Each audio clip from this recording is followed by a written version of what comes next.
Hello, Huge Movie Fanatics here, coming back on October 16th, 2012 here for a, mostly as far as I'm concerned, if I have it my way, a kind of a horror movie, extravaganza review fest. But first we just want to do this very quickly. We have a request from Marco Polo 7212 to do our top 10. I, as Matt correctly stated in the comments below, don't have a top 10 like 1, 2, 3, 4, 5, 6, 7, 8, 9, 10, but Matt does. I wrote down some movies that I thought of that are really important to me and things that I really respect. So I'll just name them off after we hear Matt's top 10 movies of all time. All right, I'm gonna work my way backwards. Starting at 10. Starting at 10, my bottom. Number 10, I'm gonna go with Toy Story 3, which is the most recent movie on my list. That movie really changed me and affected me. I think we have a review in the past, one of our first reviews, where I said that was my favorite movie of 2010. Yeah, something like that. And man, that movie just emotionally tugging. My number 9 is one we've already done, Bride of Frankenstein. Oh, okay. Excellent movie. We've reviewed that. Check out the review. Check out the review for Bride of Frankenstein. My number 8, another one we've already done, The Evil Dead, which check out that review. We've reviewed Evil Dead. Check it out. Just watched it with a friend 2 weeks ago who'd never seen it before, and she just loved it. And she was scared, she was laughing, she had fun. It was awesome. So I'm glad she liked that. Then my number 7 is the film Serenity, made by the guy who did The Avengers. And man, that is the best sci-fi movie pretty much in the past decade. It's got every kind of genre you could imagine, but it's essentially a space western.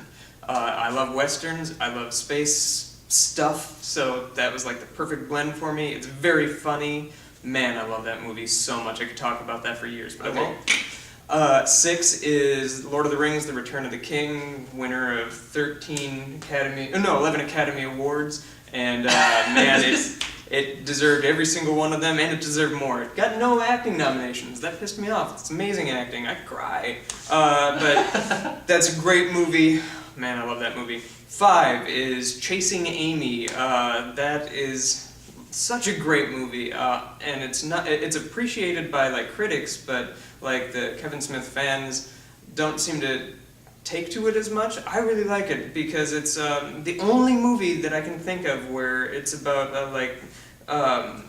male relationship problems from the male's point of view. Usually you get a woman who's having problems with sexual of a sexual nature in dealing with men and whatnot, and this is sort of the reverse of that. And it's also the movie that invented the bromance, which is kind of cool.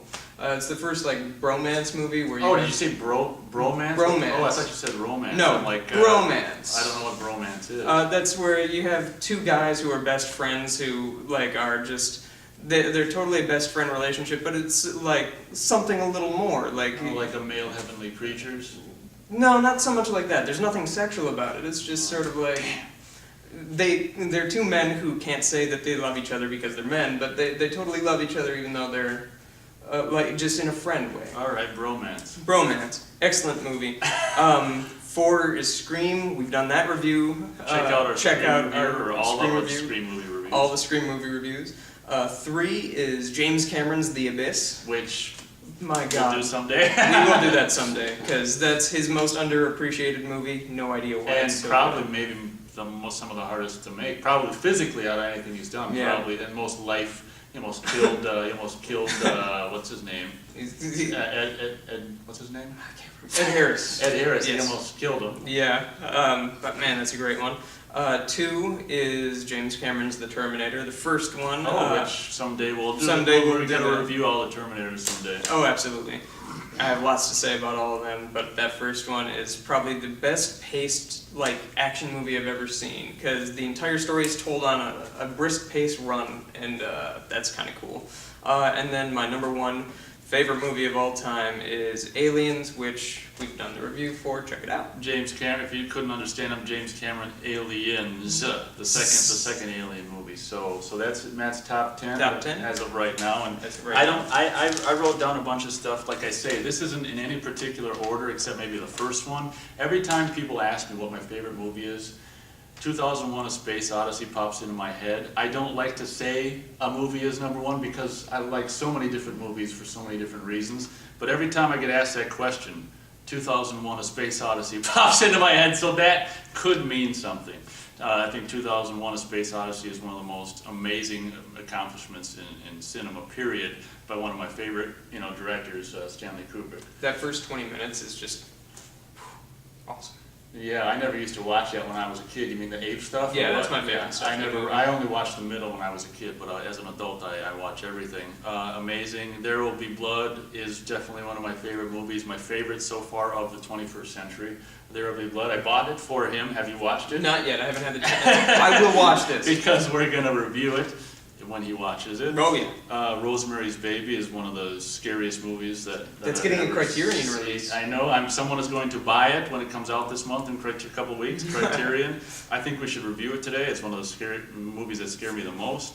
Friday 13th, I've already said, is one of my favorite movies. I didn't laugh at any of your favorites, thank you. And you can check out, anyway, you can check out our reviews on all the Friday 13th movies right now. Terror Train, I didn't get around to reviewing yet. I really love the atmosphere in that thing is amazing. We're going to review it someday. Rear Window, I grew up with, is an absolute amazing movie. The James Stewart, obviously, and Grace Kelly are amazing. And just the atmosphere of, it's fake. The whole thing is a set, but they created such a great ambience of just that apartment, whatever, with all the sound and the music and everything. It's a really beautifully ambient movie. Great movie. Thin Man, have you seen The Thin Man? I just love it. The William Powell and Myrna Loy combination is just unbelievable. They could be sleeping for 90 minutes in bed, like in their separate beds, of course. And William Powell and Myrna Loy, unbelievable, very entertaining.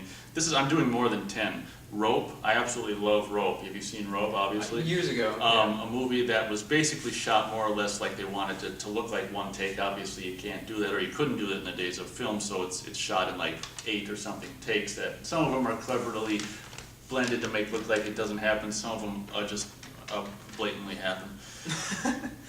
For stylistic reasons, Harold and Maude, I think, is an amazing movie that just speaks so strong for the time, and obviously the soundtrack is huge and a big part of that movie, Harold and Maude. Someday maybe we can view it. Cape Fear 1991, I really love. I think it's, obviously I saw Cape Fear 91 before I just saw Cape Fear. The first one, the original last night as a matter of fact. So Cape Fear, I saw a remake before the original. I think the original is really good in a lot of ways, but because I saw Cape Fear 91 when I was so young, I just think Cape Fear 91 is great. I think the casting is great, and the re-recording of Bernard Herrmann's score by, I think, what's his name? I'm going to forget it again, but I think he rescored it, or not rescored it, but, was the one for the guy who did the music for Meatballs. I couldn't remember his name at the time. Yeah. And it's the same guy did it, but the name at the Cape bottom. Fear 91, it just...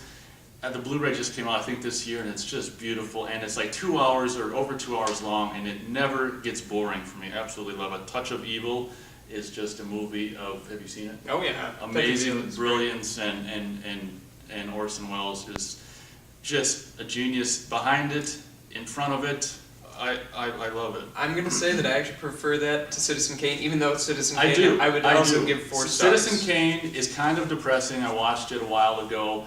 And it's not necessarily fun to watch. There's something for me about, we don't want to go into it now, but it's kind of depressing. Touch of Evil for me is much more fun and just something you can watch. Again, because of the era, and Jennifer, what's her name? Not Jennifer. What's her name? I can't remember. It's a psycho woman is pretty nice to look at in that movie. Yeah. Janet Leigh. If we didn't think of that, I was going to shoot ourselves. I know. I was. Rocketeer was one of my first favorite movies of all time when it came out in 1991. I think I saw it 7 times in the theater. I think 3 or 4 of those was a second run. That was my most views in the theater of all time. Rocketeer was my favorite movie for several years until I got older. But it's still one of my favorite movies. I think I absolutely love that time period and Jennifer Connelly, and I think that the 1930s, 1938 Southern California Hollywood era, the movie perfectly captures that time, and it's just an amazingly competent movie. Texas Chainsaw Massacre 1974, I think, is one of the best horror movies. We've reviewed it. Check it out. Check it out. Clockwork Orange, obviously, and The Shining are movies that I highly respect. Eyes Wide Shut, I really love, and Barry Lyndon. Those are all Stanley Kubrick movies. Not to mention 39 Steps and The Lady Vanishes. But that's no particular order except for maybe 2001, which, as I say, when people ask me, that's the one that pops in my head. For me, there's so many. Your mind and your personality in life is constantly evolving, so there's no way for me to, at any given time, have, a numerical top 10 except for maybe the one. But movies, for me, there's so many great movies, and they're great for so many different reasons. The acting might not even be that great, but I'll love the way they look or the way they sound or the ambientness of the movie. In the case of Terror Train, I actually think the acting is good in Terror Train, but the Terror Train, I just love the atmosphere. I actually love the score. I got to review it someday. Yeah, we'll do the review for that sometime. Just obviously, I love early '80s slasher films, and Terror Train is great. And so those are some of the ones that I thought. I was trying to think of last night. Those are some of my favorite movies, or some of the movies at this time anyway, that I think I highly respect and really, really have a high tier for myself. I'm gonna throw a shout out to a couple that didn't make my list, which are like Akira Kurosawa is a great drama about a dying man who falls for this lively young woman. That sounds good. It's I know. Not a romantic way, but he just falls in love with the fact that she has so much life ahead of her. That's such a beautiful movie. Sounds good. Gojira, the original guy. When you said that, I thought of that because it's now on Criterion Blu-ray. Oh, I have that. So good. So I gotta give a shout out to that. I'm also gonna give a shout out to a movie called Shattered Glass, which is about this true story of a journalist who may or may not have fabricated all sorts of events, starring Hayden Christensen, which proves that man could fucking act. My God, he's a great actor. In that movie. I'm gonna preface that. And then while we're on the subject of sort of Hayden Christensen, Star Wars, I'm gonna say The Empire Strikes Back, also throw in a little Jaws, maybe Raiders of the Lost Ark. I'd say Jaws would go on that list. Yeah. See, that's one hard thing. It's like my list would just go on. That's and on. just it. Like, Yeah. I could go on and on and on and on, and it's And just there's like... probably plenty that's not on that list that I'll think of later and go, psh, Terror the Train, comments what am I on this talking- are yeah. just going to be like, I can't believe I didn't mention Yeah, King exactly. Kong. We're going to Yeah. be commenting more than anyone else on this as normal, but Yeah. but you're right. Oh, King Kong. Thank you very Right. much. I had that written down too, I think. King Kong Did you? 1933. I think I have the wrong. Oh, I see. I put it on the wrong list. Before I'm done, King Kong 33, Little Caesar with Edward G. Robinson, Public Enemy with James Cagney, Sky Captain in the World of Tomorrow. I just like that because of the era-ness. The digitalness kind of puts me off, but it captures the era, and I like Jude Law in that, and Gwyneth Paltrow are great. So yeah, as long as you brought it up, King Kong 33. 33. Yeah. I also wanted, my last two shout-outs go to Spider-Man 2. I love that movie. That's and Fargo. a very good movie. I wouldn't put it on. I wouldn't put it on. It's my favorite comic book movie. I'm a comic book guy. I'm not, but I'd say it's probably the best comic book movie that I've seen. It's just amazing. I watched it recently, and holy shit! Have you seen the 2.1 or whatever? Oh yeah, Okay, I have that. And then I also throw out to Fargo because we're Minnesotans. We have to represent. Well, I don't. Fargo was kind of like this. It's whatever, but I respect that. There we go. All right, that probably went on a little long, but what the hell? It's his top 10. It's some of my favorites. We deserve it. So thank you very much for watching, and catch you later. Are you done? I am done. Catch you Just later. thinking of other movies. Yeah, well, maybe we'll do a part 2 some other day in 2 years when we get together again. Yeah, I know, Next right? time. I know, right? All right, thanks for watching.